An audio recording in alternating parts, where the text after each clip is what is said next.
الحمد لله رب العالمين والصلاة والسلام على سيد الأنبياء والمرسلين وعلى آله الطيبين الطاهرين وأصحابه الراشدين المهديين أما بعد فأعوذ بالله من الشيطان الرجيم بسم الله الرحمن الرحيم للفقراء المهاجرين الذين أخرجوا من ديارهم وأموالهم يبتغون فضلا من الله ورضوانا وينصرون الله ورسوله أولئك هم الصادقون صدق الله مولانا العظيم إن الله وملائكته يصلون على النبي يا أيها الذين آمنوا صلوا عليه وسلموا تسليما والصلاة والسلام عليك يا رسول الله وعلى آلك وأصحابك يا رسول الله الصلاة والسلام عليك يا رسول الله وعلى آلك وأصحابك یا حبیب اللہ۔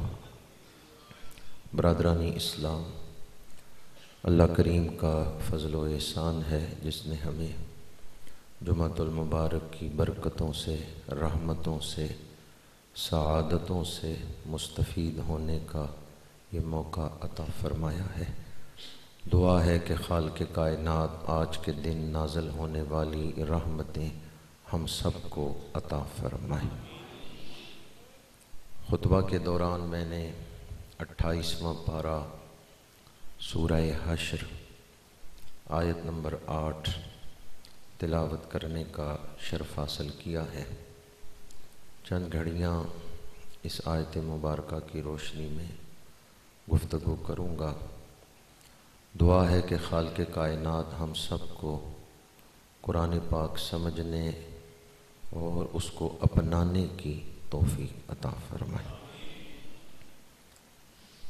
اس وقت دنیا میں آپ جس طرف بھی نگاہ ڈالیں آپ کو مشرق سے مغرب تک ہر آباد ملک میں مسلمانوں کی ایک تعداد نظر آتی ہے۔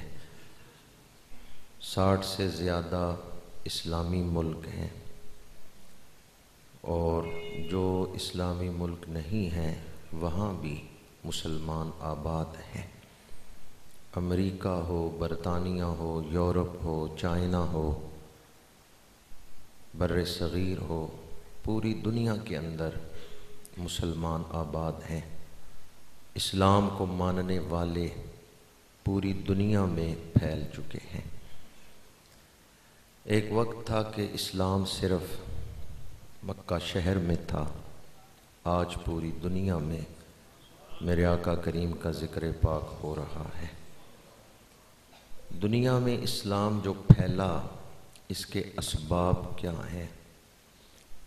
اسلام کی اشاعت اور فروغ کے جو اسباب ہیں ان میں ایک بڑا سبب صحابہ کرام رضوان اللہ تعالی علیہم اجمعین کی وہ قربانیاں ہیں جو انہوں نے اسلام کے لیے دیں، اور پھر بعد میں ہر دور کے اندر اہل اسلام مخلصین کی وہ قربانیاں جو انہوں نے دین کی خاطر دیں، اللہ اور اس کے رسول کی محبت میں، دین کی محبت میں جو قربانیاں پیش کی گئیں ان کا پھل ہمیں یہ نظر آتا ہے کہ پوری دنیا میں اسلام پھیل رہا ہے۔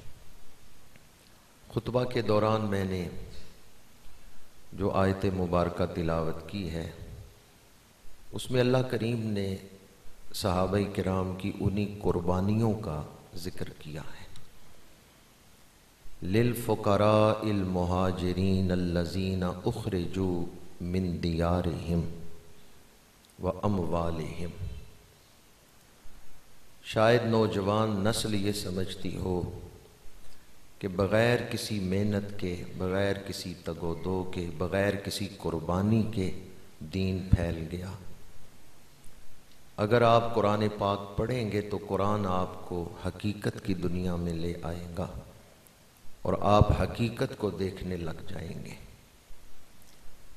پچھلی آیات میں مال فے کی تقسیم کا ذکر ہے کہ اس مال میں کس کس کا حق ہے، تو فرمایا ان مہاجرین فقراء کا بھی حق ہے، اخرجوا من دیارہم و اموالہم، جو اپنے گھروں سے نکالے گئے اور اپنے مالوں سے نکالے گئے، جن سے ان کے گھر چھین لیے گئے اور ان کے مال بھی چھین لیے گئے۔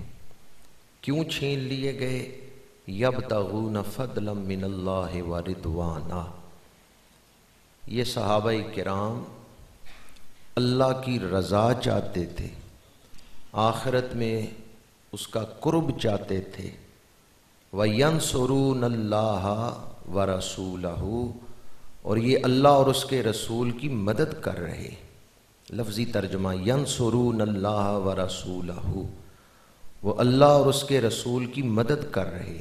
بھئی اللہ کو تو کسی مدد کی ضرورت نہیں ہے، اور اللہ کے رسول کو کسی کی مدد کی کیا ضرورت ہے؟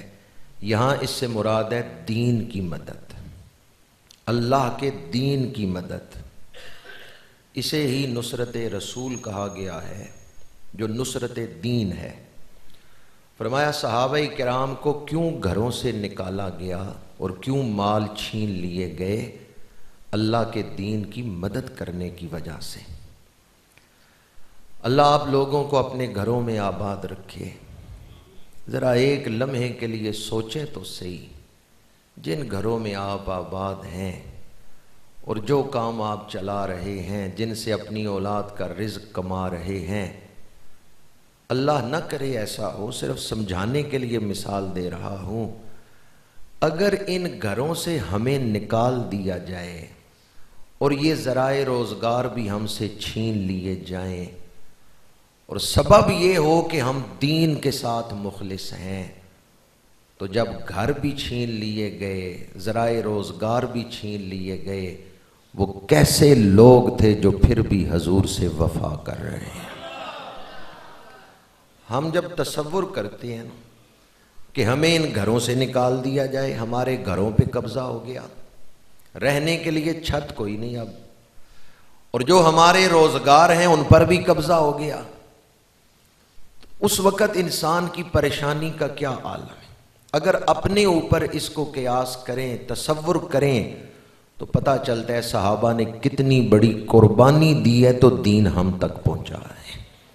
اور میں آپ کو قرآن سنا رہا ہوں، اخرجوا من دیارہم و اموالہم، انہیں گھروں سے بھی نکال دیا گیا اور مالوں سے بھی نکال دیا گیا، گھر بھی چھین لیے گئے اور مال بھی چھین لیے گئے۔ اور پھر قرآن نے ان صحابہ کی نیت بیان کی ہے، انہوں نے گھر چھوڑنا، مال چھوڑنا کس وجہ سے گوارا کیا ہے؟ یبتغون فضلا من اللہ ورضوانا۔ صحابہ کل بھی مظلوم تھے، صحابہ آج بھی مظلوم ہیں۔ اس وقت کے کافروں نے بھی صحابہ پہ ظلم کیا، اور آج بھی بعض لوگ صحابہ کی شخصیتوں پہ ظلم کر رہے ہیں۔ اگر کوئی قرآن پڑھے تو وہ صحیح عقیدے تک پہنچ سکتا ہے۔ صحابہ کی بے ادبی وہی کرے گا جس نے قرآن نہیں پڑھا۔ اگر کوئی قرآن پڑھے گا تو قرآن بتاتا ہے صحابہ محسن ہیں ملت اسلامیہ کے، صحابہ کے احسانات کی وجہ سے یہ دین آج انسانیت تک پہنچ رہا ہے۔ ہمارا جو اسلامی سال ہے وہ ہجری ہے، 1442 سن ہجری۔ تو ہم جو یہ ہجری کہتے ہیں، اس کا مطلب کیا ہے؟ ہجرت کا لفظی معنی ہے چھوڑنا۔ اسلامی تاریخ میں ایک ایسا دور آ گیا تھا جب صحابہ کرام نے دو میں سے ایک چیز کو رکھنا ہے، ایک کو چھوڑنا ہے، یا حضور کو رکھ لیں یا اپنے گھر اور کاروبار رکھ لیں۔ انہوں نے کس کو چھوڑا ہے؟ گھر بار چھوڑ دی، اللہ کے رسول کو نہیں چھوڑا۔ حضرت ابو سلمہ رضی اللہ تعالی عنہ مکہ شریف سے ہجرت کرنے لگے ہیں، ان کی بیوی ام سلمہ ساتھ ہے، بچہ بھی ساتھ ہے، تینوں ماں بیٹا اور بچہ جب مکے سے نکلنے لگے تو حضرت ام سلمہ ان کے قبیلے کے لوگ آ گئے. انہوں نے کہا اے ابو سلمہ تم جاؤ مدینہ منورہ، تم جاؤ رسول اللہ کے پاس، لیکن یہ جو تمہاری بیوی ہے یہ ہمارے قبیلے کی بچی ہے، ہم اسے نہیں جانے دیں گے. حضرت ابو سلمہ کے سسرال والے وہ قبیلہ آ گیا، ان کا تم نے جانا ہے تو جاؤ، لیکن ہم تمہاری بیوی کو نہیں جانے دیں گے مدینہ منورہ، یہ ہمارے قبیلے کی بچی ہے، ہم اسے روک لیں گے. کچھ دیر جھگڑا ہوا، انہوں نے حضرت ام سلمہ کو چھین لیا. ادھر حضرت ابو سلمہ کے خاندان والے آگے، قبیلے والے آگے، انہوں نے بھی کہا ابو سلمہ مدینہ منورہ نہ جاؤ. آپ نے فرمایا میں حضور کے بغیر نہیں رہ سکتا، جہاں میرے محبوب ہیں وہاں ہی میں نے جانا ہے. انہوں نے کہا پھر یہ جو تمہارا بچہ ہے نا اس کو ہم نہیں جانے دیں گے مدینہ منورہ. انہوں نے بچہ چھین لیا. 3 افراد تھے، 3 مختلف جگہوں پہ جا رہے ہیں. بیوی کو میکے لے گئے، بچے کو حضرت ابو سلمہ کے قبیلے والے لے گئے. ان کا مدینہ منورہ جانا ہے تو اب ذرا اکیلے جا کے دکھاؤ، بیوی اور بچے کے بغیر. قربان جاؤں جذبوں کی صداقت پر، عشق اور وارفتگی پر حضرت ابو سلمہ تنہا مدینہ منورہ تشریف لے گئے، اکیلے مدینہ منورہ چلے گئے. آپ کی بیوی ام سلمہ میکے والے لے آئے، روزانہ کچھ دیر بیٹھتی، بچے کو یاد کرتی تو شدت گریہ طاری ہو جاتی، آنسو جاری ہو جاتے. آخر ایک دن ایک شخص نے، ان کے اپنے قبیلے کے ایک شخص نے کہا اس بچی پہ رحم کرو، یہ اپنے بچے کے بغیر، اپنے بیٹے کے بغیر اور اپنے خامند کے بغیر رہ رہی، بچہ بھی جدا ہے، یہ بچے کی جدائی میں آنسو بہا رہی ہے، اس کو بچے سے ملا دو. دونوں قبیلوں کو کچھ رحم آیا، انہوں نے ماں اور بچے کو ملا دیا، پھر اجازت دے دی کہ ٹھیک ہے مدینہ منورہ چلے جاؤ. 1 سال کے بعد ام سلمہ اپنا بچہ لے کے مدینہ منورہ پہنچی. حضرت ابو سلمہ نے جو مدینہ منورہ 1 سال گزارا ہے، کوئی ٹیلی فون کا دور تھا، کوئی خط و کتابت کا دور تھا. کیسے سچے لوگ تھے، اسلام کو مضبوط کرنے کے لیے، دین کو مضبوط کرنے کے لیے اپنے جذبوں کی، اپنی آرزوؤں کی، اپنی خواہشات کی قربانی دی. دلائل النبوہ میں حضرت امام بہقی رحمت اللہ تعالی علیہ نے ایک روایت نقل کی ہے، اور بڑی ہی محبت آفرین روایت ہے. جو آیت میں نے خطبہ میں پڑھی اس کے آخری الفاظ ہیں اولئک هم الصادقون، یہ جو قربانیاں دے رہے ہیں دین کی خاطر یہی سچے لوگ ہیں، یہ صدق والے ہیں، یہ اخلاص والے ہیں، یہ جینون پیور لوگ ہیں، خالص لوگ ہیں، یہ بناوٹی کلمہ پڑھنے والے نہیں ہیں، ان کا اندر مومن ہے. اولئک هم الصادقون، یہ سچے لوگ ہیں. اب جو سچے لوگ تھے اللہ ان کو عزتیں کیا عطا کر رہا ہے، ان کی دعاؤں کو کیا مقام بخشا ہے. دلائل النبوہ میں ہے، حضرت امام بہقی رحمت اللہ تعالی علیہ فرماتے ہیں، حضرت انس بن مالک رضی اللہ تعالی عنہ سے روایت ہے، وہ فرماتے ہیں ہم مدینہ منورہ میں ایک مہاجرہ صحابیہ کے گھر گئے جس کا ایک ہی بیٹا تھا، اور وہ مکے سے ہجرت کر کے مدینہ منورہ آئی تھی. باقی خاندان قبیلہ مکے میں تھا، یہ مسلمان تھیں، بچہ بھی مسلمان تھا، دونوں ماں بیٹا مدینہ منورہ ہجرت کر کے آ گئے. بیٹا بیمار تھا. انس بن مالک کہتے ہیں ہم گئے عیادت کرنے. جب ہم وہاں پہنچے ماں اپنے بچے کے پاس بیٹھی ہے اور اس کی تیمارداری کر رہی ہے. انس بن مالک رضی اللہ تعالیٰ عنہ فرماتے ہیں ہمارے دیکھتے دیکھتے اس بیٹے کی روح پرواز کر گئی. ہم نے آگے بڑھ کے چادر دے دی اوپر، صحابیہ رونے لگی، آنسو جاری ہو گئے۔ ایک ہی بیٹا تھا، وہ بھی آنکھیں بند کر گیا۔ صحابیہ نے لرزتے ہاتھوں سے روتے ہوئے دعا مانگی، پروردگار تیری خاطر میں نے گھر چھوڑا، قبیلہ چھوڑا، دکھ برداشت کیے، تیری خاطر، تیرے دین کی خاطر، اسلام کی خاطر میں نے قربانیاں دیں، کیا تو میرے بیٹے کو زندگی نہیں عطا کر سکتا؟ میں اسے دیکھ کے خوش ہوتی تھی، یہ ایک میرا بڑھاپے کا سہارا تھا، میرا یہ ایک بیٹا بھی تو نے واپس لے لیا۔ انس بن مالک فرماتے ہیں وہ صحابیہ رو کے دعا کر رہی تھیں، ہم نے دیکھا چادر ہلنے لگ گئی۔ یہ شان ہے خدمت گاروں کی، سرکار کا عالم اولئک هم الصادقون، یہ سچے لوگ ہیں، اور اللہ نے ان کی دعا کو قبول فرما کے مہر تصدیق ثبت کر دی ہے کہ یہ ایسے سچے لوگ ہیں، ان کے ہاتھ اٹھ جائیں رب دعا کو قبول فرما لیتا۔ غزوہ تبوک پہ میرے آقا کریم تشریف لے گئے، لمبا سفر تھا، 1 مہینے کا ایک طرف کا سفر تھا۔ غزوہ تبوک سے واپس تشریف لائے، کچھ صحابہ ایسے تھے جو غزوہ تبوک پہ نہیں جا سکے، میرے آقا کریم کی بارگاہ میں آ رہے ہیں واپسی پہ ملاقات کے لیے، اور حضور ان سے پوچھ رہے ہیں بھی تم کیوں نہیں گئے، تم کیوں نہیں شامل ہوئے؟ کعب بن مالک رضی اللہ تعالی عنہ وہ فرماتے ہیں ایک دفعہ میرے ذہن میں خیال آیا کوئی بہانہ کر لوں، پھر خیال آیا کس کے سامنے بہانہ کرنا ہے؟ جو دلوں کے حال جانتے ہیں، اللہ کے رسول کے سامنے، اپنے محبوب کے سامنے بہانہ کر کے رخصت لینی ہے؟ نہیں، میں سچ بولوں گا کہ یا رسول اللہ مجھ سے سستی ہوئی ہے، کوئی عذر نہیں تھا۔ حضرت کعب بن مالک کہتے ہیں میں حضور کی بارگاہ میں آیا، سچ بولا، اور پھر 50 دن ناراضگی رہی ہے۔ اللہ کے حکم سے حضور نے خاموشی اختیار فرمائی اور ان سے ناراضگی کا اظہار فرمایا۔ ابتدا انہوں نے مسجد میں آنے کی اجازت تھی، بعد میں مسجد میں آنے سے بھی روکا گیا۔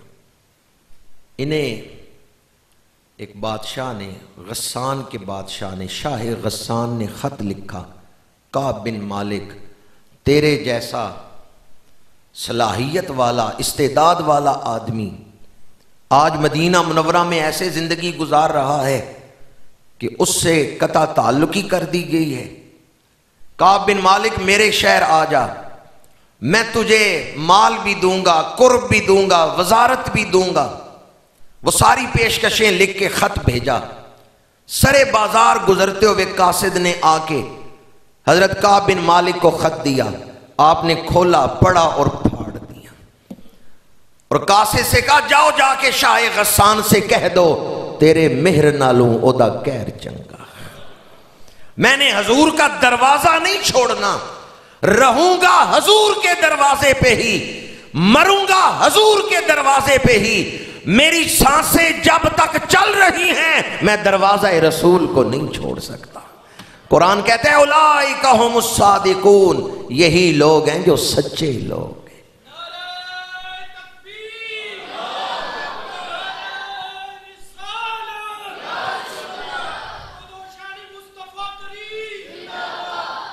ایک مشکل دور سے گزر رہے تھے حضرت کعب، صحابہ بھی ان سے نہیں بولتے، رسول اللہ صلی اللہ علیہ وآلہ وسلم نے خاموشی اختیار فرمائی ہے، صحابہ بھی نہیں بولتے۔ حضرت کعب بن مالک اپنے چچا زاد بھائی کے پاس گئے، وہ باغ میں کام کر رہا تھا، تو حضرت کعب بن مالک نے جا کے سلام کیا اور انہوں نے منہ دوسری طرف پھیر لیا۔ کعب بن مالک دوسری طرف سے آئے، سلام کیا، انہوں نے منہ دوسری طرف پھیر لیا، وہ سلام کا جواب ہی نہیں دیتے۔ بازو پکڑ کے کعب بن مالک نے ہلایا، کہا میں تیرا چچا زاد ہوں، مجھ سے بات کیوں نہیں کرتے؟ اس صحابی نے کہا جاؤ پہلے حضور کو راضی کرو، حضور راضی ہیں تو میں راضی ہوں، حضور راضی نہیں تو میں کیسے راضی ہو سکتا ہوں؟ رشتے تمام توڑ کے سارے جہاں سے ہم وابستہ ہو گئے ہیں تیرے آستاں سے ہم۔ 50 دن گزر گئے، فجر کی نماز پہ میرے آقا کریم مسجد میں تشریف لائے، صحابہ اکرام انتظار کر رہے ہیں۔ فرمایا جاؤ جا کے جن کی توبہ اللہ نے قبول کر لی ہے انہیں خوشخبری سناؤ اور انہیں بلا کے لاؤ۔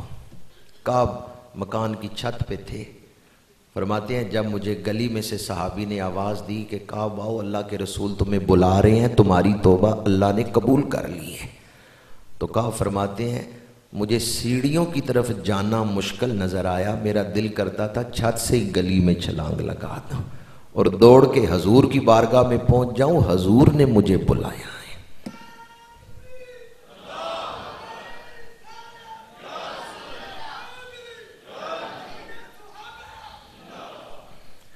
جب مسجد میں پہنچے تو کیا دیکھا؟ حضور کھڑے ہیں، مسکرا رہے ہیں اور فرما رہے ہیں کعب جب سے تیری ماں نے تجھے جنم دیا ہے آج کا دن تیرے لیے سب سے زیادہ خوشیوں والا دن ہے، برکتوں والا دن ہے، اللہ نے تیری توبہ قبول فرما لی ہے۔ اولئک ھم الصادقون، صحابہ کون ہیں؟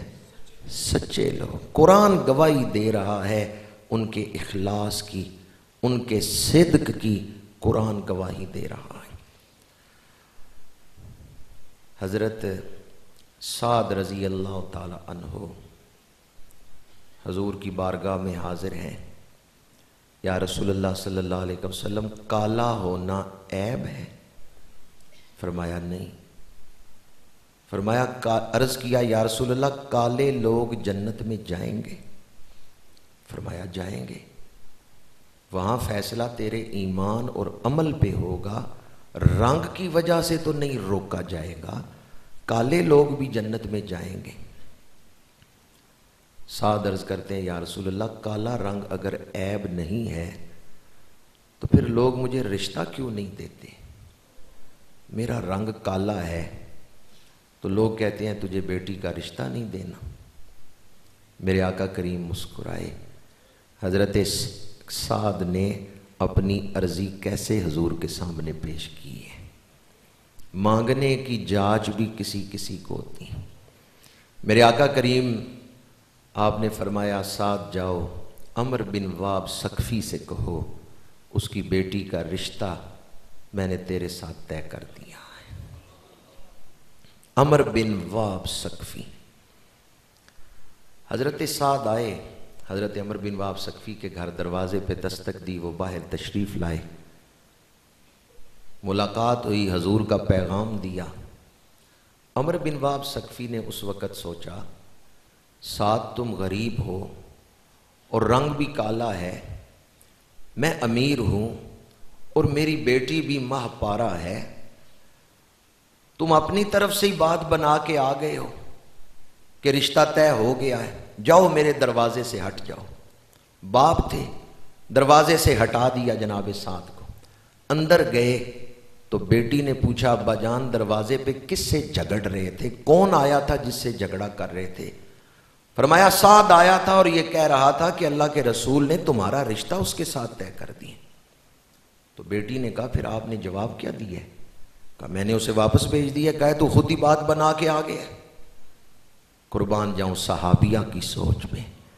صحابیہ نے کہا ابا جان آپ نے حضور کا حکم واپس موڑ دیا، جائیں حضور کی بارگاہ میں اور حضور سے عرض کریں ہمیں یہ رشتہ قبول ہے۔ لوگ اپنی بیٹیوں کے رشتے کرتے ہیں، غیروں کا رشتہ تو کوئی نہیں کرتا۔ میرا رشتہ حضور نے طے کیا ہے تو مجھے اپنی بیٹی سمجھ کے ہی طے کیا ہے نا۔ میرا رشتہ حضور نے طے کیا ہے تو مجھے اپنی بیٹی سمجھ کے ہی طے کیا ہے نا۔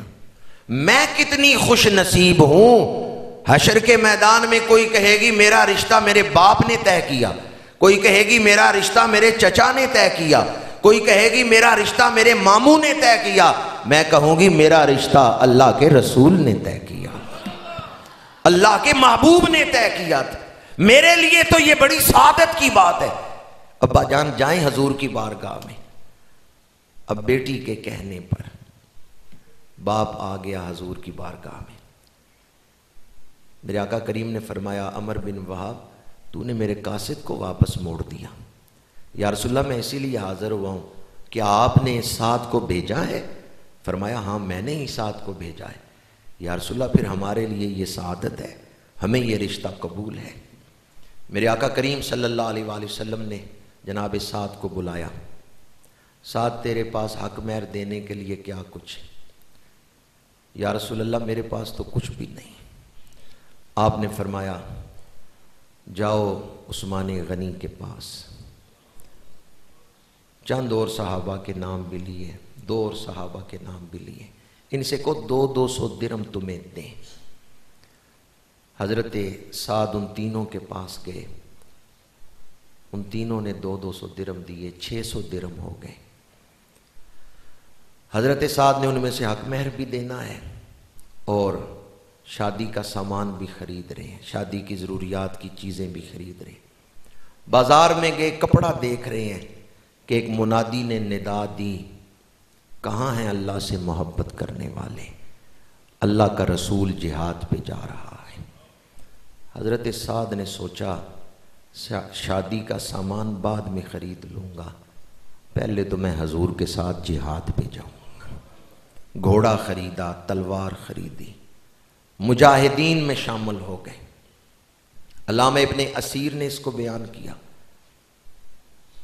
میرے آقا کریم صلی اللہ علیہ وآلہ وسلم کے صحابی حضرت سعد میدان جنگ میں اگلی صفوں میں، آج امامہ شریف بھی باندھا ہے، سواری پہ بھی بیٹھے ہیں، تلوار چلا رہے ہیں، اور جب تلوار چلانے کے لیے بازو بلند کرتے ہیں قمیض ہٹتی ہے، سیاہ بازو نظر آتے ہیں، تو میرے آقا کریم نے فرمایا ابو ذر غفاری وہ دیکھو کالے بازووں والا کتنی بے جگری سے لڑ رہا ہے۔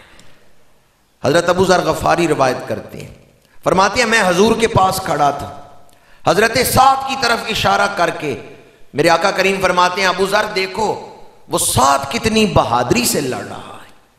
کچھ دیر بعد آواز بلند ہوئی، سعد شہید ہو گئے۔ میرے آقا کریم کی آنکھوں سے اشکوں کی برسات لگی، فرمایا سعد کو بلا کے لاؤ، سعد کی میت اٹھا کے لاؤ۔ جناب سعد کا جسم مبارک اٹھا کے لائے، جسد اقدس اٹھا کے لائے، صحابہ کرام حضور کے سامنے زمین پہ رکھنے لگے تو میرے آقا کریم زمین پہ بیٹھ گئے، فرمایا سعد کا سر ریت پہ نہ رکھو، میری جھولی میں رکھو، زخموں سے خون رس رہا ہے۔ میرے آقا کریم صلی اللہ علیہ وآلہ وسلم نے حضرت سعد کا سر مبارک اپنی گود میں رکھا ہے اور حضور کی آنکھوں سے آنسو بہہ رہے ہیں۔ حضرت ابو ذر غفاری فرماتے ہیں ارد گرد کھڑا ہر صحابی رو رہا تھا، کیونکہ حضور کی آنکھوں سے جو آنسو گر رہے تھے وہ حضرت سعد کے چہرے پہ گر رہے تھے۔ ہر صحابی رو رہا تھا اور رو کے حضرت سعد کی قسمت پہ رشک کر رہا تھا، اے کاش اے سعد آج تیری جگہ میں ہوتا، میرا سر حضور کی گود میں ہوتا۔ اور حضور کیا فرما رہے تھے؟ چشمان مبارکہ سے اشک جاری ہے اور حضور فرما رہے ہیں سعد میں تجھ سے راضی ہو گیا، سعد میں تجھ سے راضی ہو گیا، سعد میں تجھ سے راضی ہو گیا۔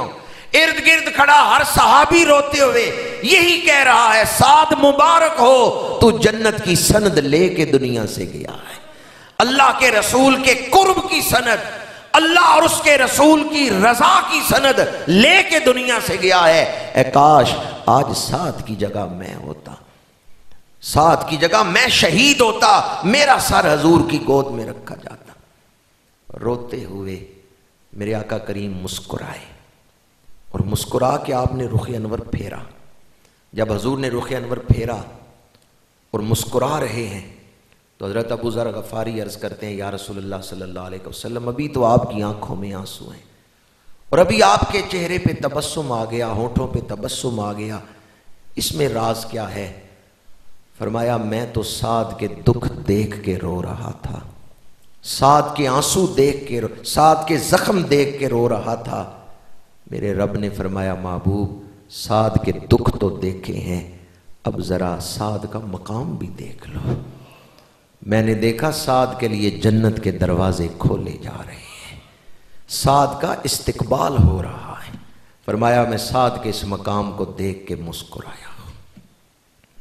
میرے آقا کریم صلی اللہ علیہ وآلہ وسلم نے فرمایا یہ جو سعد کی تلوار ہے اور یہ سعد کا جو گھوڑا ہے، جاؤ اس کی بیوی کو دے دو، میں نے اس کا نکاح اس کے ساتھ کر دیا تھا۔ کیونکہ جب آپ نے انہیں بھیجا تھا بازار میں خرید و فروخت کے لیے تو اس سے پہلے فرما دیا تھا کہ میں نے عمر بن وہب ثقفی کی بیٹی کا نکاح جو ہے وہ سعد کے ساتھ کر دیا ہے۔ میرے آقا کریم صلی اللہ علیہ وآلہ وسلم کے ساتھ وفا کرتے ہوئے حضرت سعد نے اپنی آرزوؤں کی قربانی دی، اپنی خواہشات کی قربانی دی، اپنے جذبات کی قربانی دی۔ صحابہ نے مالی قربانی بھی دی ہے، صحابہ نے اپنی آرزوؤں اور خواہشات کی قربانی بھی دی ہے، اور صحابہ نے جانی قربانی بھی دی۔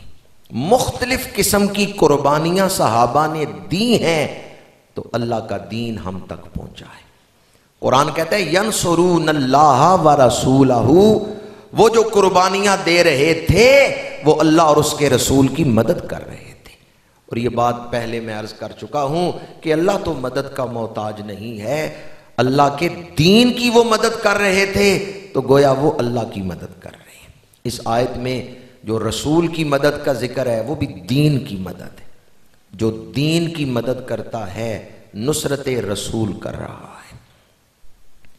صحابہ کرام رضوان اللہ تعالی علیہم اجمعین کی قربانیوں کا تقاضا یہ ہے کہ ہم اپنے اندر وہ شعور بیدار کریں کہ ہم کہیں مفاد پرست یا خود پرست تو نہیں بن گئے، آرزو پرست تو نہیں بن گئے کہ بس میری آرزو پوری ہونی چاہیے۔ دین قربانی سے ہی ملتا ہے، دین قربانیوں سے ہی ملتا ہے۔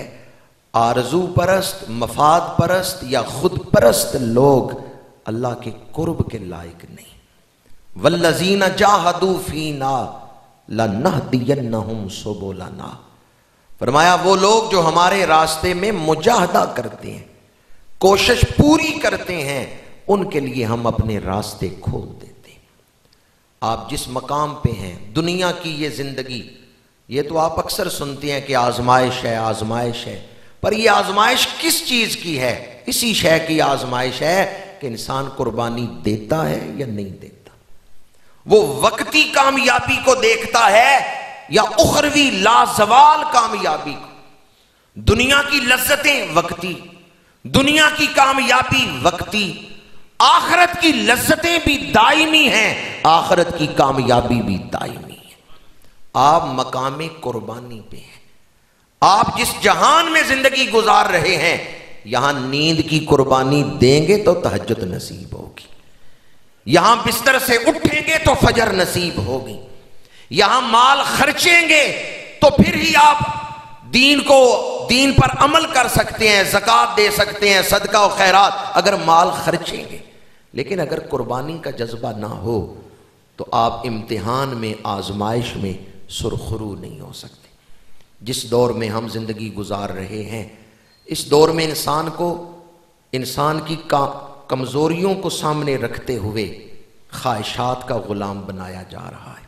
ایسی چیزیں ایجاد ہو رہی ہیں کہ انسان اپنی خواہشات کا ہی غلام بن جائے۔ نعرہ ہم لگاتے ہیں کہ غلامی رسول میں موت بھی قبول ہے، نعرہ ہم لگاتے ہیں کہ ہم عاشق رسول ہیں، نعرہ ہم لگاتے ہیں کہ ہم محبت رسول کے علم بردار ہیں، پر بسا اوقات میں سوچتا ہوں کہ محبت اور ہم، عشق رسول اور ہم تو اپنے آپ کے پجاری ہیں، ہم تو اپنے نفع نقصان سے باہر نکل کے سوچ ہی نہیں سکتے۔ جو صرف اپنی ذات کے دائرے میں ہی سوچتا رہتا ہے، اسے کیا پتا عشق رسول کیا چیز ہے، اسے کیا پتا محبت رسول کیا چیز ہے۔